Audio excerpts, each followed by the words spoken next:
Hi hello வணக்கம் மக்களே. இந்தியாவில் தான் உலகத்திலே லார்ஜஸ்ட் ரோட் நெட்வொர்க். இதனால் மக்களுக்கு என்ன பெனிஃபிட், நாட்டுக்கு என்ன நன்மைன்னு சிம்பிளாக பார்த்துடலாம்.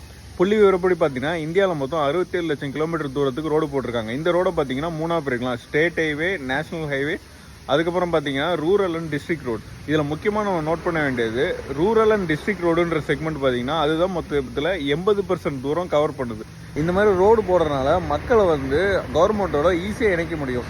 அதாவது கவர்மெண்ட் சர்வீசஸ், எலெக்ஷன் நடத்துகிறதா இருக்கட்டும், மக்களுக்கு ரேஷன் ப்ரொவைட் பண்ணுறதா இருக்கட்டும், அப்புறம் டிரான்ஸ்போர்ட் ஃபெசிலிட்டி ப்ரொவைட் பண்ணுறதா இருக்கட்டும், இந்த மாதிரி கவர்மெண்ட் பண்ணுற அத்தனை சர்வீஸும் மக்களை போய் கடைசி வரைக்கும் ரீச் ஆகணும்னா இந்த மாதிரி ரோட் கனெக்டிவிட்டி இருந்தால் தான் பண்ண முடியும். இதனால் மக்களுக்கு கவர்மெண்ட்டை எதிர்த்து ஏதாவது போராடணும் அப்படின்னு சொல்கிற எண்ணம் குறையும். செகண்ட் என்னன்னு பார்த்தோன்னா, மக்களுக்கான பேசிக் சர்வீஸான ஹெல்த் அண்ட் எஜுகேஷன், இந்த மாதிரி சர்வீசஸ்லாம் நம்ம ஈஸியாக மக்களை ரீச் பண்ண முடியும். அதாவது சில டைம் பார்த்தீங்கன்னா எமர்ஜென்சி சுச்சுவேஷன் இருக்கும், அதாவது பிரசவ வழியாக இருக்கலாம்.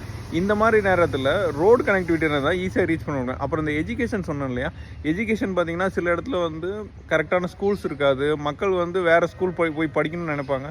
இந்த மாதிரி நினைக்கிறப்போ ரோட் கனெக்டிவிட்டி இருந்தால் ஈஸியாக நல்ல ஒரு எஜுகேஷன் செக்டரை கனெக்ட் பண்ண முடியும். மூணாவது பார்த்தீங்கன்னா இந்த மாதிரி ரோடு இன்ஃப்ராஸ்ட்ரக்சர் டெவலப் பண்ணுறதுனால ஏற்கனவே பார்த்தீங்கன்னா நம்ம கிராமத்துப்புறத்துலேயே வேலையில் நிறைய பேர் இருந்திருப்பாங்க. ஸோ இந்த மாதிரி ரோடு கனெக்டிவிட்டியால் ஒரு ஊர்லேருந்து இன்னொரு ஊருக்கான ட்ராவல் டிஸ்டன்ஸ் ரொம்ப குறையும். இதனால் மக்களுக்கான வேலை வாய்ப்புகள் நிறைய உருவாகும். அதாவது வேறு ஒரு கம்பெனிக்கு போய் வேலை செய்கிறது, இந்த மாதிரி உருவாகும். அது மட்டும் இல்லாமல் இந்த ரோடு மாதிரி இடம் டெவலப் ஆகிறதுனால ரோட்டுக்கு சைடில் நிறைய பேர் கடை போட்டு இந்த மாதிரி ஹோட்டல்ஸ், ரெஸ்டாரண்ட், அந்த மாதிரி நிறைய கடைகள், இதை சார்ந்த பொருளாதாரம் நல்ல அளவில் உயரும். நாலாவது பெனிஃபிட் என்னன்னா, ரொம்ப முக்கியம்னு கூட சொல்லலாம். ஏன்னா நம்ம ஊர் விவசாயிகள் அவங்க விவசாயம் பண்ணுற பொருட்களை நேரத்துக்கு மண்டிக்கு கொண்டு போய் கொடுக்குறதா இருக்கட்டும், இல்லை அவங்க பொருளை அவங்களே வியாபாரம் பண்ணுறதா இருக்கட்டும், இது எல்லாமே ஒரு நல்ல ரோட் கனெக்டிவிட்டி இருந்ததுன்னா வேகமாக நடக்கும், ரொம்ப சிறப்பாக நடக்கும். விவசாயிகளுக்கும் நல்ல ஒரு லாபமும் கிடைக்கும். இயற்கை பேரிடர், டிசாஸ்டர், மழை, வெள்ளம் இந்த மாதிரி பாதிக்கப்படுறப்போ மக்களுக்கு அந்த நிவாரண பணிகள் செய்கிறதுக்கும் மக்களை திருப்பி மீட்டு எடுக்கிறதுக்கும் பார்த்தீங்கன்னா இந்த மாதிரி கனெக்டிவிட்டி இருந்தால் ஈஸியாக கனெக்ட் பண்ணும். சிம்பிளாக சொல்லணும்னா, ரோட் டெவலப் ஆச்சுன்னா மக்கள் டெவலப் ஆவாங்க, நாடும் டெவலப் ஆகும். இதுதான் உண்மை.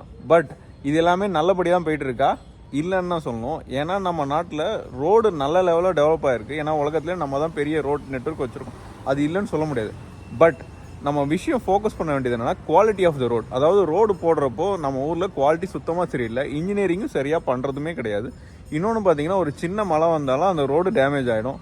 ஸோ ஆப்ரேஷன் மெயின்டெனன்ஸ் பார்த்தீங்கன்னா ரோட்டில் ரொம்ப போர்ன்னு தான் சொல்லணும். ஏன்னா நான் போகிற இடத்துல பார்த்தீங்கன்னா எல்லா ஊர்லேயும் எல்லா சாலையும் ரொம்ப இடத்துல பள்ளமாக தான் இருக்குது. நான் சொல்கிறது சென்னையில் இருக்க எல்லா ரோடுமே யார் ஆட்சிக்கு வந்தாலும் பள்ளமாக தான் இருக்குது. ஸோ இந்த நம்ம இந்தியாவில் பார்த்தீங்கன்னா ரோடு அளவு நல்லா இருக்குது, பட் குவாலிட்டி தான் பிரச்சனை.